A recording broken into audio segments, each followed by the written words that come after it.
কাঁচা সরষের তেল দিলে আচারের গন্ধ আর স্বাদ দারুণ হয়। নমস্কার বন্ধুরা, এনএম কিচেনে আপনাদের সবাইকে স্বাগত।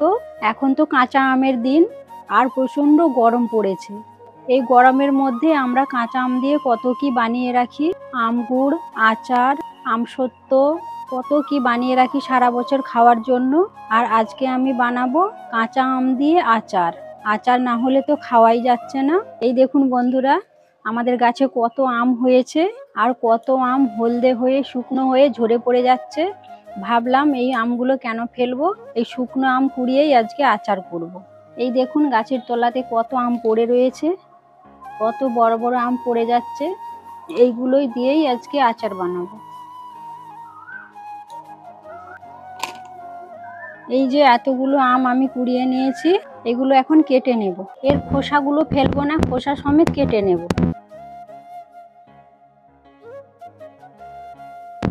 ভেতরের বীজটা ফেলে দেব। এক একটা লাল হয়ে গেছে, আবার এক একটা সবুজ রয়েছে, সব রকমই দিয়ে দেব। সব আমগুলো আমার কাটা হয়ে গেছে, এখন ধুয়ে নেব। আমগুলো পরিষ্কার করে ধুয়ে নিয়েছি, এখন রেখে দেব। আচার বানানোর জন্য প্রথমে মশলাটা বানিয়ে নেব।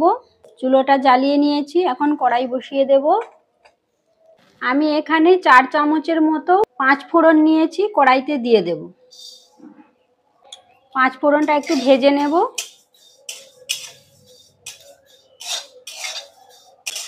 5 ফোড়ন আমার ভাজা হয়ে গেছে, এখন ঢেলে নেব।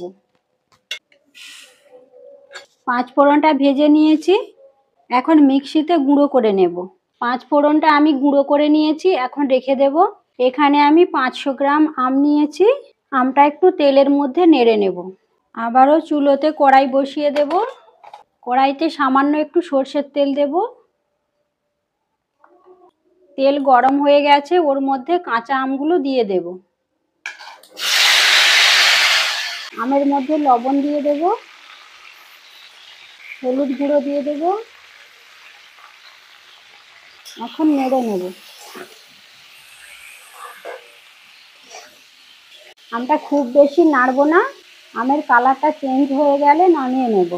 আমটা নেড়ে নিচ্ছি, তার কারণ আমটা একটু নরম নরম হবে নেড়ে নিলে, আর কাঁচা অবস্থাতে দিলে শক্ত থেকে যায়, সেজন্য আমি একটু নেড়ে নিচ্ছি। আমটা নেড়ে নিয়েছি, দেখুন আগের থেকে কতটা কালার চেঞ্জ হয়ে গেছে আর অনেকটা নরমও হয়ে গেছে। এখন নামিয়ে নেব, আর বেশি নাড়বো না। এখন ঢেলে নেব। আমটা এখন ঠান্ডা করার জন্য রেখে দেব। এখানে আমি সাদা সর্ষে নিয়েছি।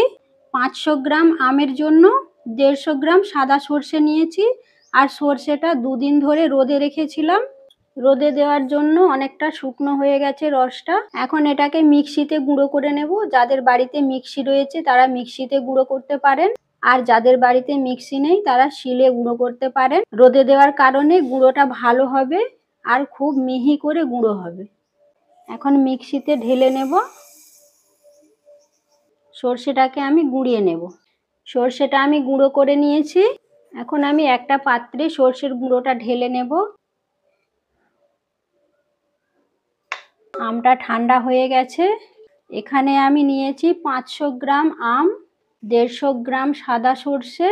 এখানে আমি 5 ফোড়ন নিয়েছি, 4 চামচের 4 চামচ ভাজা করে গুঁড়ো করে নিয়েছি 5 ফোড়নটাকে।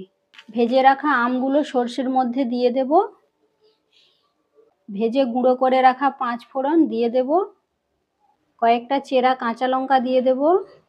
এখানে আমি আদা সরু সরু করে লম্বা করে কুচি করে রেখেছি, দিয়ে দেব। ওই একইভাবে গাজরও কেটে নিয়েছি সরু সরু করে লম্বা করে, দিয়ে দেব। আচারে কিন্তু লবণ ভাবটা বেশি থাকে, সেজন্য আবারও একটু লবণ দিয়ে দেব। আবারও একটু হলুদ দিয়ে দেব। এখানে আমি কোনো কেমিক্যালের কালার ব্যবহার করব না, সেজন্য আমি কাশ্মীরি রেড চিলি পাউডার নিয়েছি, কালারের জন্য দিয়ে দেব। একটু সর্ষের তেল দিয়ে দেব এখন মেখে নেওয়ার জন্য সব কিছু, পরে আবারও দেব। এখন সব কিছু ভালো করে একসাথে মিশিয়ে নেব।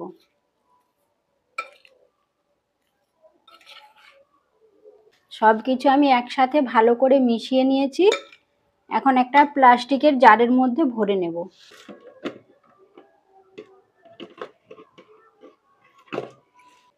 কাঁচা সর্ষের তেল দিলে আচারের গন্ধ আর স্বাদ দারুণ হয়। তেলটা একটু বেশি করেই দিতে হবে, আমগুলো যেন ডুবে থাকে সেই পরিমাণ তেল দিতে হবে। ঢাকনা বন্ধ করে দেব।